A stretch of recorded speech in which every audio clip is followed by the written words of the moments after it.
Mwi kwako wepo. Akawe kumba kwako iwewe. Wepo wapseka mnyendo. Yongo kwazo wa gumbu. Rekuluboshi kwe. Na ng'ombe. Ni mombi.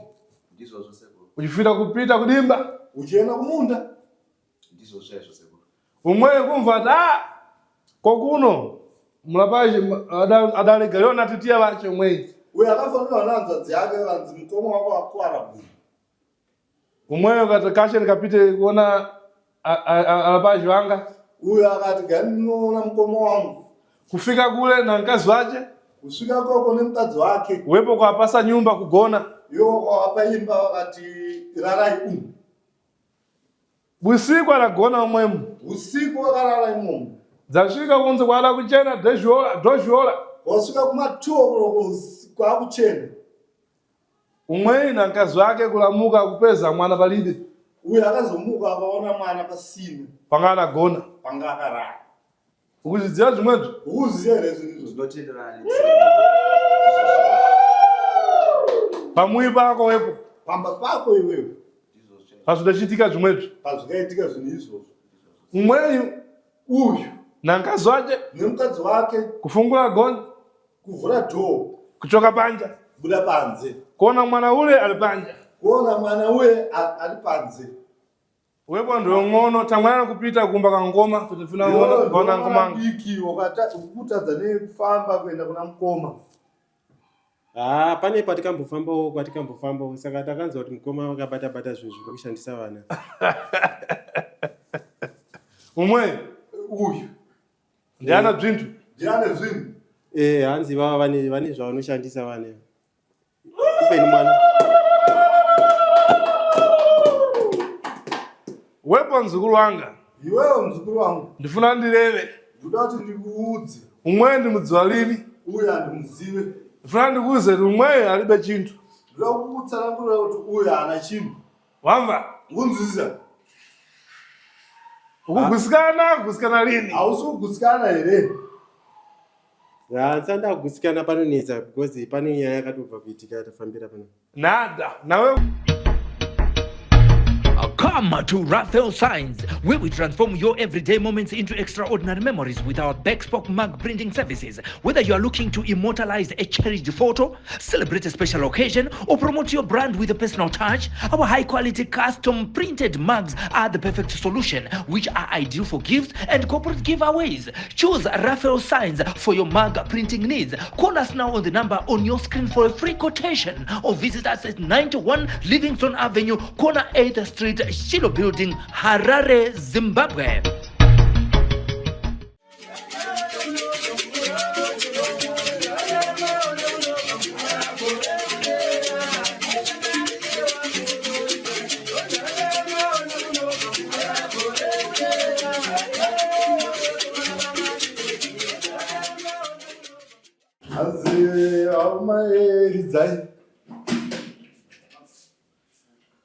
funa kudhina. Tese titawile. Ngumva. Nenyana.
Mulitani adzukulu anga. Madi wazukulu. Madiwo sekuru. Taulanzi na mamvu mulitani mwimbo. Zitaelevi simba makadiko. Tiripo madiwo sekuru. Bwino kulitani kama chokera. Wadi kwa baba. Bwino. Ndifuna ndilewe na mwipo mafala mangono. Ndudoti mtarane mimi mashoko madikidiki. Ndiribe tembo nyinji. Andina nguwa yakakura. Mwamva? Ngunzisa. Chamfuna kuyamba kulewa na mwipo. Chekutanga ndudota ni wazukulu wangu. Mwumva nkana ndikulewa? Ngunzisa nye nduta. Uwepo wachokera kuponi? Yo wabakupi. Matepatepa. Paponi? Matepatepa kupi. Panonzi pakauri. Pachani? Pakauri matepatepa. Chabwino. Shakana. Uwepo nchitwani zina lako uwepo? Yo unonzi anisita lako. Nonzira chero. Chabwino. Anzazi yako mwe? Uye anzazi yako. Wangu. Komwela akata mwana mwe? Uye akapata mwana anonzi ale. Uye anonzifarei hanzvadzi yangu futi. Chabwino. Shakana. Pana nkani pamwepo, pana awira. Pa ntuwa pane nyaya. Akumpolesana mwela? Pana wakumholisana here kana kutuwirirana. Kwete havasi kuwirirana sekuru. Samulani nyumba abashi. Auparadzei.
Umwe mbanu wako anachuku umwe. Uye ane cheredi ndiani wako.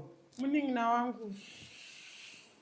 Mbachose zvichuku zvimwe zvinofana zvichuku mumuntu. Zveredi handidi zvitsvuku muno. Wamva? Ukunzwisa. Mwipo anofana ndiwe na imwe. Ivi kuita kuti tararemi. Mwamva? Ukunzwisa. Wangu sekuru. Ndofuna kuengana kumare. Ndoda kuti kuvengana kupere. Bwera mambo. Mwumva nkana ndikulewa? Mukunzwisa nyaya ndikutaura. Wangu sekuru. Alapasha wira. Akuwirana liti. Akomana 2 hours vasikuwirira. Umwe nkazi wawe? Ndizvozvo. Uyu mukadzi woyo. Ndiana mwana umwe? Ndiani mwana uyu? Funa ndikuze zvanachita antu amweya. Ndoda kuti ndikuudze ruvengo pari kubva pane vanhu 2 hours. Uyu. Wepo na mwana. Iwe wakabata mwana. Funa kuyamba na kukukosha. Ndoda kutanga taa newe. Taura changamiri. Ufuna kukosha cha kuyamba. Ndoda taa chekutanga. Wepo. Iwewe. Udapezera litu kufamilana na mzango wako umwe. Ndoda kubvunza kuti wakapedzera lini kufambirana nemumwe wako mukomo wako. Patone makore anofana kunge kudarika kana maviri. Tangwerani. Nechikonzero chei nunga musingafambirana. Wepo ndio ngono tangwerani kupita kumba kangoma kuti funa kuona ngoma. Iki ukutadza nekufamba kuenda kuna mukoma. Pane patikambofamba saka takanzwa kuti mukoma wakabata zvinhu zvekushandisa vana. Umwe Uyu ndiana bzvintu. ndiane zvinhu. Hanzi vava vane zvavanoshandisa vana. Kupeni mwana. Wepo mzukuru wanga. Iwewe mzukuru wangu. Ndifuna ndireve. Ndoda kuti ndikuudze. Umwe ndimudziwa lini. Uyu andimuzive. Ndifuna ndikuuze kuti umwe alibe chinthu. Ndoda kukutsanangurira kuti uyu haana chinhu. Wamva? Unzwisisa? Kugusikana lini? Hausi kugusikana here. Tsanda kugusikana panonetsa because pane nyaya yakatobva kuitika tafambira pano. Nada. Nawe kundiuza nyaya yacho Iwewe imwe. usandiudzire nyaya iwe. Ndichakuuza mbani. Ndini ndichakutsanangurira nyaya iwe. Chakuyamba ndakuchenura umwe. Chekutanga ndiyo ndoda kuchenesa uyu. Kunitendera wepo. Kunditendera here kuti ndidaro. Ndokutendera yase.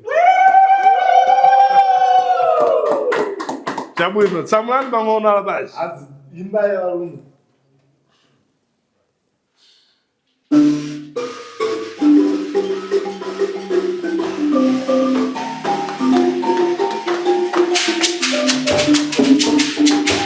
Bwera pansikana tudzine.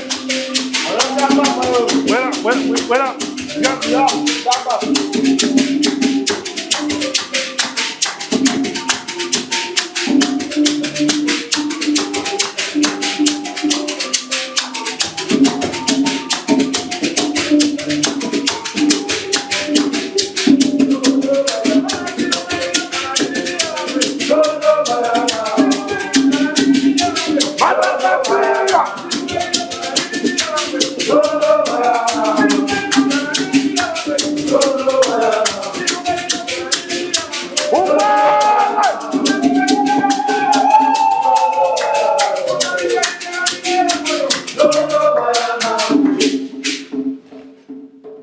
Chabwino. Zvakanaka.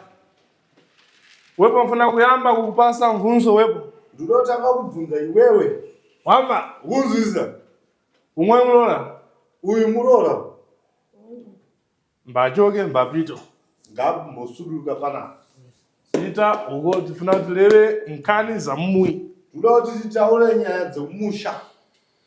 Mwana mwe akakana masuku. Uyu mwana akaramba mukaka. Akaramba mukaka siko. Chabwino. Zvakanaka. Zvanofuna kuti ndireve wepo. Funa kukupasa mvunzo chakuyamba. Chekutanga ndakupa mubvunzo. Mbigi wako mwe. Uyu mukuru wako, uyu mukoma wako. Alibe kufika tembo za kulasika nzeru. Anombopenga here. Akambopenga. Pane mazuva akambopenga. Pana magore mangasa chita bwino mwe. Pane makore mangana aita zvakanaka mukubva mukupenga. Pane tongoti makore 3. Bwino. Zvakanaka. Wepo tangweranyi kukumbukira kuti mweyi adapanda mankhwala yanga achidwala kumambuyo. Iwo seyo ukufungira uyu kuti akaromba mushonga iye akangorwara kumashure. Kubva ipapo tikambofamba tichimurapisa chienda naye kunomurapisa. Zvinhu zvake zvaangotanga ngobudira inde zvatone mota yakatenga kumapurazi kwaanogara. Atone papurazi rakasiyiwa nababa. Atone mota yakatenga saka takazofamba mwana mushure menge. Galimoto mwe fan cargo ndiyadagula. Hanzi akatenga fan cargo mota. Ane mota yaanofamba nayo. Wepo fan cargo adagula inovione. Hanzi ndakubvunza kuti fan cargo inyowani here kana kuti kwete. Wepo udagula. Iwewe ukatenga Aiwa sinyowani sekuru makaiona mota yacho munotoshamisiko kuti ndozvingandivengesa here. Atomboiposta pamapixi zvidana naenda tikuratidze. Sekuru mota yacho makaitarisa imimi inotopinda kana dust mukati haisi mota yekuti inganzi mota inotyisa. Mwipo adzukulu wanga. Imimi wazukuru wangu. Chakuyamba nafuna kukozhani dzina. inini chekutanga ndine zita ndinoda kutaura Rukuchoka nkalangamani kumwa mowa wanga. urikubuda muhari mangu Achitwa John Mbani. anonzi John ndiani? John ndi baba vakasara pari zvino, munin'ina wababa. Ndifuna kumboyima pamenepo. ipapo ndilomba kwamira Wepo chikupasati munin'ina wako akuwenge kuchidziwa kuti chani. yokuzera kuti munin'ina wako kuti akuvenge ukuziva kuti chii here. Kwete sekuru handizivi. Mung'ono wako omweyi munin'ina wako uyu adabwera kumuli kwako wepo. akauya kumba kwako iwewe Wepo wapseka munyendo yongokwadzowa gumbo rekuruboshwe na ng'ombe. nemombe Ndizvozvo sekuru. Uchifika kupita kudimba. uchienda kumunda Ndizvo chaizvo sekuru. Umweyi kumva ati kokuno mulapaji adalega yona titiya vache umweyi. uyo akafanira nanzvadzi yake vanzi mukoma wako wakwara gumbo Umweyi ukati kashe ndikapite kuona alapaji wanga. uyo akati gani ndinoona mukoma wangu. Kufika kule na mkazi wache. kusvika koko nemukadzi wake Wepo kwapasa nyumba kugona. yokawapa imba vakati rarai umu. Busiku anagona umwemu. usiku vakarara imomo Dzasvika kunze kwada kuchena dhozhola. wasvika kumatoo kwakuchena Umweyi na mkazi wake kulamuka kupeza mwana palibe. uyo akazomuka akaona mwana pasina Panga anagona. panga akarara. Ukuzidziwa zvimwezvo. ukuziya here zvinizvo Ndinotenderana Pamui pako wepo. pamba pako iwewe Pazvidachitika zvimwezvo. pazvikaitika zvinhu izvozvo Umweyi uyu na mkazi wache nemukadzi wake kufungura gonhi. kuvhura dhoo Kuchoka panja. buda panze Kuona mwana ule ali panja. kuona mwana uye ari panze. Mumuyi mudachiiswa chihuri masi mudabvara. mumba makavarara makaiswa chihuri makatovhara. Umweyi kuchoka panja kuona mwana wache ali panja. uyu kubuda panze kuona mwana wake Adapfeka zvimwezvo zvense adandopfeka daino. zvanga akaputiridzwa nazvo nekupfeka akatoona akangodaro ari panze. Kunama. ndikukunyepera Ndizvo zvose. Mumweyi uyu kwakukumbuka kuti pinango mulapaji umweyi ana mankhwala akata tangwa kugula zigalamoto tamala kulima fwaka nyinji manje. uyu akafungidzira kuti mukufamba kwandikaita nekubata kwaukuita nekurima fozhe kwauri kuita akati iwewe ndiwakakonzeresa Tangwa kugula galimoto kulima fwaka nyinji manje. wakatenga mota uchirima fozhe. ndizvozvo sekuru. Umweyi akukumbukira kuti pinango wepo unanzva unakata. uyu akafungira kuti iwewe pane zvawakabata. Pane kwadapita umweyi. pane kwaakamboenda uyu Akamba zvimwezvo kuti wepo na bzvintu. akatozvinzwa kuti iwewe une zvinhu Impano inini wepo ndikudziwa lini. iwe handikuzivi. Asi ufuna kulea mafala kuti wepo ndikuda kutaura mashoko ekuti iwewe palibe chawakata. hapana chawakabata. Wamva? ukunzwisisa Ndotenda sekuru. Usakataura pa. Ndifuna ndibwana nawe kumwambuya ufuna timwese lachero. rachero iwewe Ndifuna umve nkhani afuna kulepo pano. ndikuda kuti uteererese nyaya ndikutaura panapo. Wepo ndiona silana umweyi. iwo ndounosiyirana neuyu. Chabwino. zvakanaka. Ndifuna kuti umve wepo ukugusikana zvandikuleva kugusikana lini. iwo kugutsikana zvandikutaura kana kuti hausi. Pane nezvese. Ngozi kwese kwandifamba ndinongonzwa dai chingotaura. Saka zvakazondishamisa ndakatozozvibhilivha ndaona zvishuwa patikaenda kumba kwavewo. Nyamala umve. hanzi mira nyarara. Wepo wakutamanga kwacho kumwe kwakufamba kumweko. iwo kwauri kuenda ikoko Nkhani dzadimba ube kudzimva ine kumweko. iwo nyaya yemunda unomboinzwa here ikoko Kwakutamanga kwakufamba kumweko. kwauri kufamba uko. Nkhani yadimba. nyaya yemunda unomboinzwa here. Nyaya yemunda yaitaurwa nana baba vasati vashaya vachingotaura nyaya yemunda. Nkhani yanu mipo ilipo na John wandalewa kumwambuya ule. nyaya yenyu kudzokera pana John wandataura uye. Wamba. ukunzwisisa Uyu akutolozewa uyu akutolowewawo uyu. umweyi. uyu Fanike wepo mwese mukulozewa. mimese mukuloyiwa Na nkhani yadimba. nenyaya yemunda. John umweyi John wandutaura padafinisire pale vanhu mipo pakafa baba wenyu imimi parufu pamwe padabwera parufi papa vakauya here chimunipindure ipapo Wangu vakauya asi pane zvavakaita pavakauya. nada kwete usafike kuti zvadachiita ndifuna ndikuze mbana iwo sataura zvaakaita ndikuda kuti ndikuze inini unzwise wamba unzwise paadafika paakasvika akafika zorietete hanzi akasvika zero rako radoka kudai maakupita akaika muntu maakuenda kunoviga munhu ndizvo ndizvolini ndizvo here maakupita kumweko maakuenda ikoko mafika kule masvika kumakuva maika muntu pasi maviga munhu mafushira masabwira akufuchira masabwira akufushira munhu mudadza mpeza mwipo achitenga taka pamwepo makazoona imimi akutora dhaga pamakuva palibe asina kuzvipedza zvimwezvo pane munhu asina kuzviona here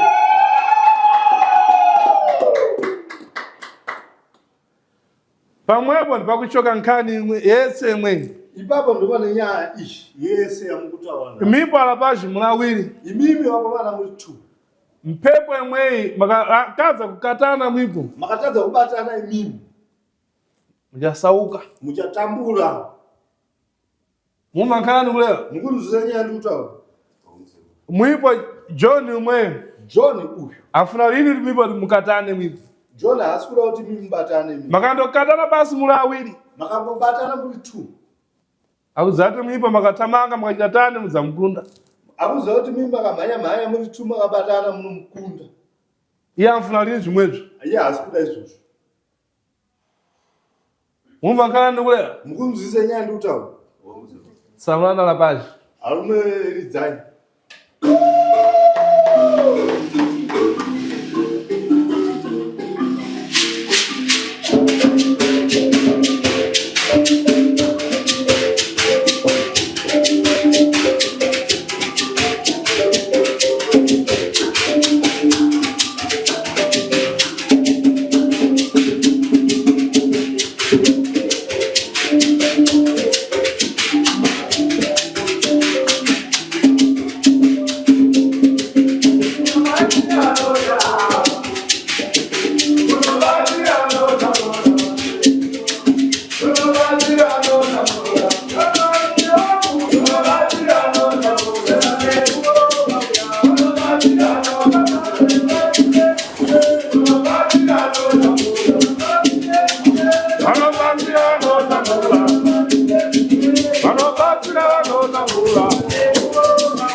Zvafuna kureva kwamipo wasikana inini zvandinota pamuri vasikana naalapaji nevakomana imimi ndifuna mubwere na John popano ndikuda kuti muuye naJohn panapo ngumva nkhana ndikuleva mukunzwisa nyaya ndikutaura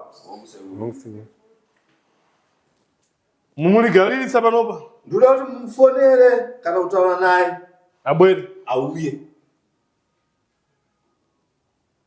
mina akabvuma sekuru munhu wachanoramba makambomuza akakana makambomuudza here akaramba munhu ane nharo munhu wekutoti anogona kutaura kana nerafu chaiyo chaiyo Pamini pataida kutouya kuno kutaida kutoti tirouze tese kuno but takatoita zvekutosungira kuti vauze. Bwino. Zvakanaka. Impano chitwa chidegule. Inini panapa ndonzi chidegule. Ndo dzina langa. Ndo zita langu. Momwe imba ndikulera mafala ndikulewa ndikumfuna popano. Inini mashoko andikutaura apa ndikuti ndikumuda pano. Pinango ali mamuna. Kana ari murume. Tidzapezana. Tichasangana varume. Mwamva nkana ndikulewa. Mukunzire nyaya ndikutaura. Ipapo teta kutokumbira siku. Uwepo mlapaji. Iwewe mkomana. Nkani imwe Nyaya iyi. ikukuchenera lini mtimwa mwako? Iyo nyaya haisi kunyatsa kukuchenera mumwoyo mako. Unzwise. Ndizvozvo. Nkani ya mwana yakulewa. Nyaya yemwana yauri kutaura ishi. Njama manje. Ndiye manje. Kumbuka kumambuyo wepo. Iwo ndinoti kufunge kumashure. Umwe ndisiso yako lini? Uyu ndisiso wako kako. Ndisisi. Ana nyumba umwe. Ane imba here. Pari zvina wasumba. Ana mwana umwe. Ane mwana here kusho. Aribe mwana umwe. Uyu ana mwana. Nawe kuti anzvera lini ka? Kwete kuti azvare ka.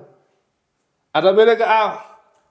Akabereka vana vatatu. Achipita pasi. Achienda pasi. Ndikukunamiza? Ndikukunyeperera.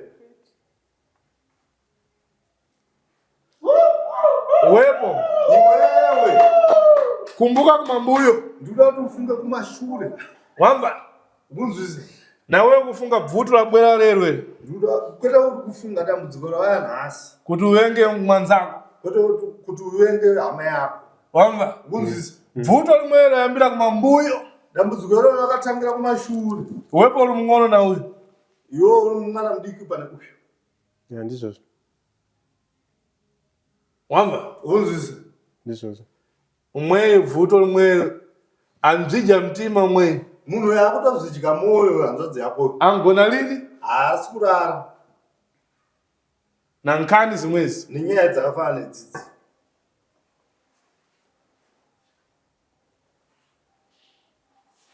Ukumva ngana ndikulewa? Hanzi unzwise nyaya ndikutaura. Ndifuna kukuza mafala basi kuti wepo nayo kuwenga mwanzako. Mashoko aya ndikuitira kuti usavenge mumwe wako.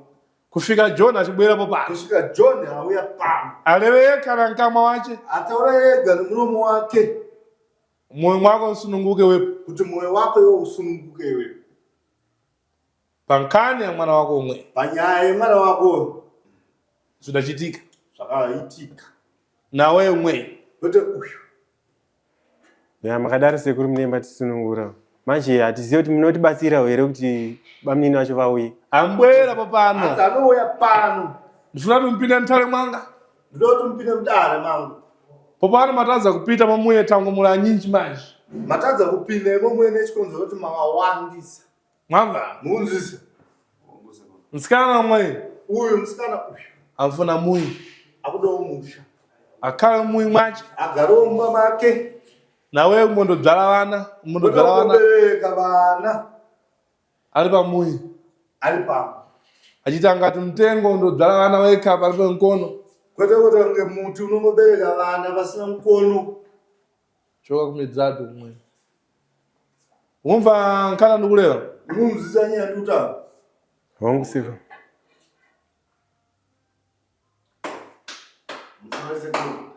Bwino. Vana. Kupinda mudare menyu. Mubvunzo wangu wakanangana nemunin'ina. Kozha. Ari kutsutsuma. Pasuma femo. Choka kumedzado wepo. Saka iwewe wakavenga mukoma wako nekuti akatenga mota. Ndo pane nyaya. Ndakamuvenga kozi chiitiko kubva paitika chiviitiko ichocho ka. Nezvatakambonzwa kumashure mwana wekutanga wangu inini akatoshayika. Nenyaya idzodzo haana kuromborwara mwana iyi. Saka patikaendeko mwana achizorara panze ndakabva ndangobhilivha kuti zveshuwa zviri kutaurwa nekwatikamboFamba ndizvozvo. Kwamakafamba kwacho pakasheka mwana wekutanga tine madhonzi. Makaudzwa kuti chii pamusoro pemukoma wako? Vaiti mukoma wako ane zvaari kubata-bata zvinoita kuti ade ari mefocha. Saka isusu tinenge tichitoseenzeswa ivo vanevo. Imi munoitawo chiini kwenyu? Ndinongoita zvekutengesa. Zvekufamba, zvekubudirira. Hapana zvinombonyanyobudirira zvekudaro. Ndezvimwe zvazvo nongorama wana wokurarama. Wambozvifambirawo kuseri kubudirira? Ndongofamba but ndonyaya dzatongonzwa nzi dzinza kwenyu kwakarombo. Unoiterekwa mukoma. Yana anenge achinzi akaromba mukoma wakwe. Zita ramukoma ndiro rinobuda. Bosi ndo vari kugara kumusha ikoko. Munogara ko? Indogara muno mutauni. Mukoma ndimbo yakwamuri. Ndikuona mungonongedzerwa. Makaromba. Kwete hatita chandinacho kana chandakabata. Ndona kuyasvitsa pano kuda kuzama kuda kubatsirwa. Tichidzokera mukomana. Kanzwa kuti mukoma wakamborwara nepfungwa. Mambozvifambira muganga kuti chii chakonzeresa izvi? Pakurwara kwavakaita nepfungwa. Takatozvifambira vakabatsirwa. Vakanzi kumusha ikoko kwavari kugara ikoko kunova kune purazi kune zvinhu zviri kukonzeresa kudaro. Saka panguva iyoyo ndakatongoti pamwe zvinhu zvakatopfuura. Bozi vakabatsirwa vakatomboita zviri nani. Asi papo mukubatsirwa kwavo vakambonongedzwa here kuti pane zvavakabata pamwe ndozvavapaniki? Panguva iyoyo hatasina kungoita zvifambira zvekudaro kupurikidza nedambudziko razoitika ndorazokonza tizvifambire inadzimai wangu. John akachitaurwa uyu chichei? John ndibamunini. Bamunini muningina wababa? Muningina wababa. Pamunenge muchifamba vanenge varipo? Patinofamba havagare kuno, tichitofambawo tiri vaviri ini nemudzimai wangu. Makambofamba here mese nemukoma, iwe urapa, mukoma arapa, mudzimai wako arapa, nanzvazvenyira, mambofamba mese makadaro? Ndokutotanga kufamba kwatatoita tese. Kumashure uku maisire emukoma nehanzvadzi? Zvezviri zvinhu zvemumhuri, saka taingofamba inini nemudzimai wangu. Apa maifambira vana? Taifambira nyawe dzevana. Asi pamakanzwawo kuti mukoma venyu vachinongedza vari kushereketa, mambovasvikira here mukoma ngatimbofamba tese nekuti kwese kwatapotera nemudzimai vangu zita renyu ndiro ringobuda? Tasina kusvika pastage iyoyo because isusu techingoti takapiwa munamato tongoti takushandisira mumba medu semunamato wedu. Tasina kuzvifambira kuti tichaunganidza dzimwe. But dzimwe mhuri like ana bamunini vavo kubva pavakatozoudzwa nayo iyoyo kuti vachibvuma manje kuti vauye tifambe tese nevana vakaramba. Ndinonzwa uchiti munamato zvichireva kuti kwese kwamaifamba maenda kumaprofita chete? Taiwanzofamba kumaprofita. Hamuna kumboendawo kuna tateguru? Hatina. Saka chazoita nhasi uone simba rekuzoenda mukoma uno kuna tateguru chii? Inayo chiitiko chakaitika chokuti takaona mwana watataradzika mumba, tomuona mwana ari panze, zvinova zvinhu zvakatishambisa kuti chikonzero chingava chii. Saka avasisi vangu ndopavakazondifonera vakanditi nhau iyi yemusha inonesa, ida kuti mumbofamba mese semusha wese, bozi chiitiko ichi hachingotorwe nyore. Ndimboendawo kuna tete kuna sisi. Tanzwa kuti makarasirwa nevana vatatu. Pamaifamba maipiwa tsananguro dzakaita sei? Pataifamba ipopo taingonzwa tsananguro dzekunzi musha makabatwa. Pambotaurwa here mukoma wenyu? Kwete. Saka iweyo ndiwe mukoma, havaiudza zvoti musha makabatwa. Saka iweyo wakangogumbuka kuti mukoma wakatenga wofanika nesimba ravo rikure.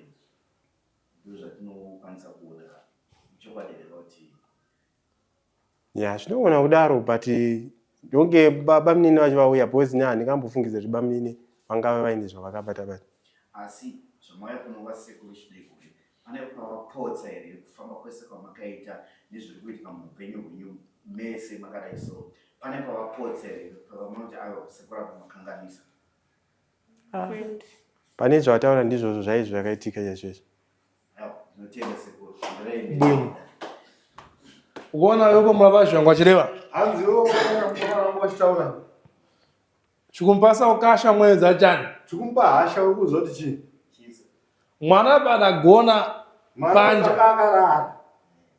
padagona panja pakarara rizori panze padazamutenga pita naye muyi akatanga kukana masuku paakazomutora kuenda naye mumba akatanga kuramba mukaka.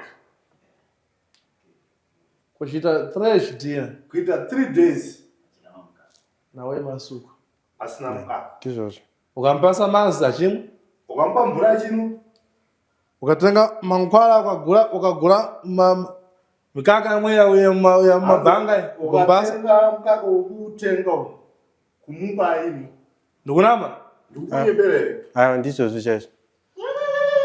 nkhani yanafuna kulewa anafuna ndi bzini pang'ono Nyaya ndoda kuti nditaura ndoda kuti ndimbotamba zvishoma na imwipo nemimi futi. wepo taminapo popa wepo Iwewe wakamire pamwe ungasingamulesera ngoma wako mwe ungasingamulese mkomo wako uyu. kufika ngoma akatadza kutsanangamisa wepo na demo pamwi pacho Iwe wakapedzera wazomhaiswa nedemo kubva pamba pemkomo wako kongonomuona na umwe neuyu.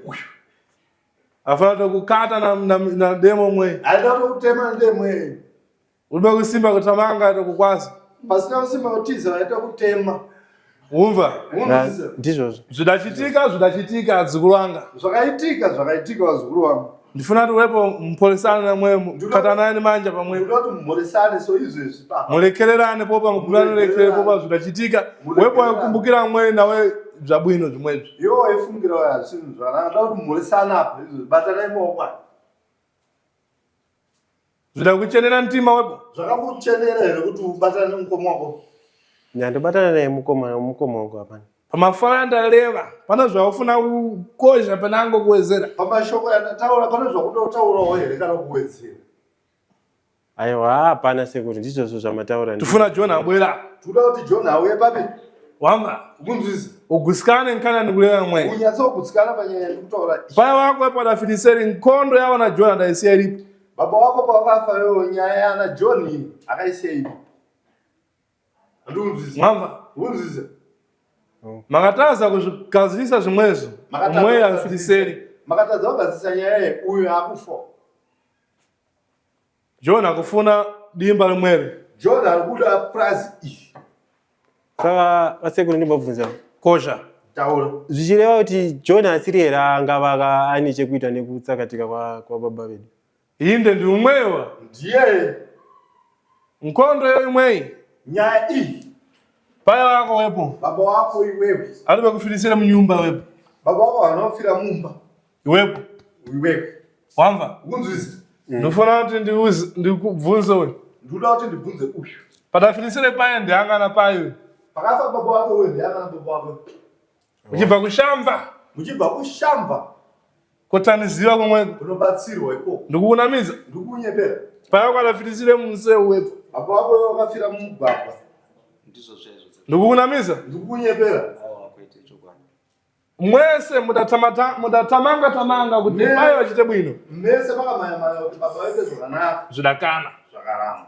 pamaitamanga kumweko munalibe kumva kuti John ndi umwe adaita ntchito Imwe yomwe kuti ndikubvunze panyaya ya John kuti pamwe aifamba maibata John here. Panyaya yemunda. wepo nzalini nkhani ya John Iwo kuti auzenyaya. paya wako akanati afiniseri nkhani ya John imwe yangokaitwa yomwe Baba wako asati wafa aunombonzwa here nyaya ya John. wepo ndifuna kukosha wepo Ndoda kutakatana newewe. Manguva acho isusu tachiri vadiki vapfana tasati takunyatsoziva zvekufamba. nkhani imwe ulibe kuimva here wepo Nyaya iyo hakuna kuinzwa here iwewe. Kunyange wakuru. Yemunda kuti vainetsana vabereki.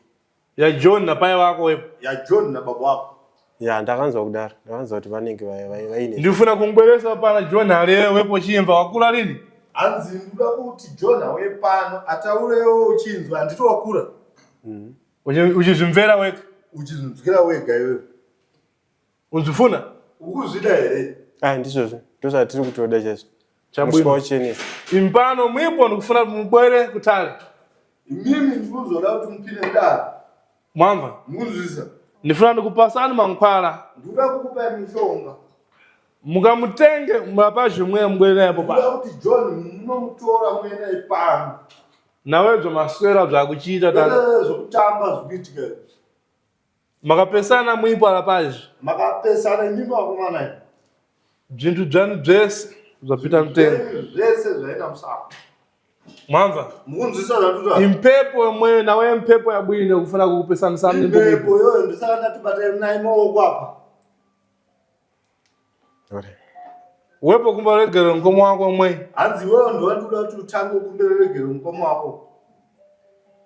Tokumbira regero hamko. Hata zvinzwa muno.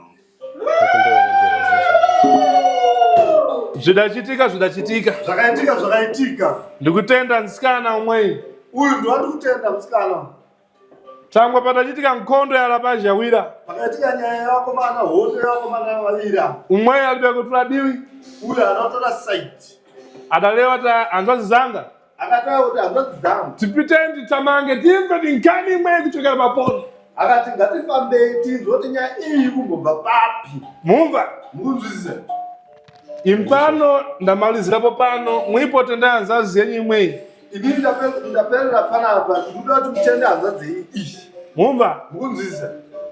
Ndikufuna lapaji wanga wamwewa. Ndikuda kuti akomana wangu Vamenye nhumba. Vaimbe nziyo. Vachimenya nhumba imwe. Vachiimba vachitara zita rachidegure. Vachimenya nhumba naweza dzino. Vachiridza ngoma. Imwipo nyakuengana mwipo mujine. Imimi makavengana kuda kuti mutambe nopa. Zvipere zvimwezi. Zvipere. Mwamba? Mukunzwisisa. Nanzazi zenyu zimwezi. Mutambe nopa nanzazi zenyu. Mufase manje. Mufase zvekuti. Bwino. Menyani alapaji. Anzarume imbai muridze. Bwino menyani. Pitani mwe muzine. Pitani mwe muzine. Na wewe patikana. Zinani.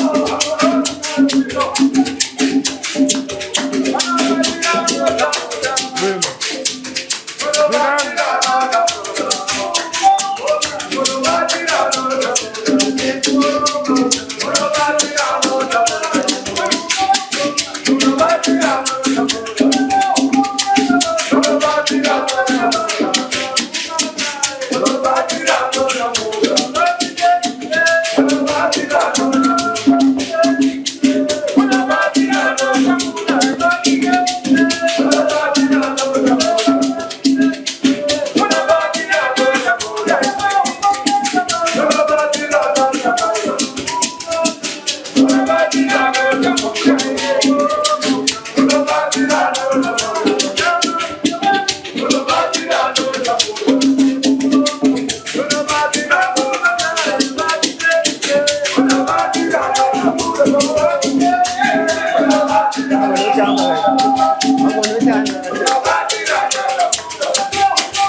Kama mpira sheria.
Ungwewe! Bwino. Ndikufuna Zvandukuda. alapashi mwipo. Imimi wakomana. Ufuna mpite kutali. Ndinoti mpite mtali. Chakupasana chakupasani. Ndichakupaizva ndichakupai. Lero chingasi? Nhasi chii? Nhasi mugovera. Saturday. Ndikufuna ndipo pano chipiri. Ndikuda musi wechipiri panapa. Mbwera John popano. Ndoti mwera John pano. Mumva nkana ndikulewa? Munze ngene Maleo tankana lini? andimatawo kuti anoramba. Ndikufuna chipiri popano. Ndikumuda musi wechipiri pano. Mwamva? Ndikunzwisa. Nawe lero palibe zvinyingi zvanjalwana imwe. Nhasi hapasina zvakutwa zvakawanda nemi. Mwamva? Mukunzwisa. Chabwino menyana lapashi ndikuduke. Handisi mwana ari kumwa mukaka here izvozvo.